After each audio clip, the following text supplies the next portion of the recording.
Ang sikreto ng mainam na buhay nasa Diyos. Walang nakakaalam nung kundi ang Diyos. Siya gumawa sa atin eh. Matuto ka lang makontento. Mahirap ka. Learn to be content of what you are and you will be contented. Diba? Makontento ka lang kung ano ka. Kaya ako, ganun ang aking paniniwala eh.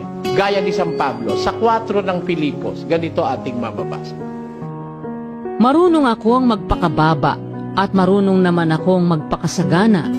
Sa bawat bagay at sa lahat ng bagay ay natutuhan ko ang lihim, maging sa kabusugan at maging sa kagutuman, at maging sa kasaganaan at maging sa kasalatan. Ayun. Marunong akong sagana, marunong din naman akong mahirap. Marunong akong masalat, marunong naman akong marami. Tayo, kontento siya. O pagka-kontento ka, may problema ka ba? Wala. Ang sikreto ng mainam na buhay nasa Diyos. Walang nakakaalam nung kundi ang Diyos. Siya gumawa sa atin eh. Matuto ka lang makontento.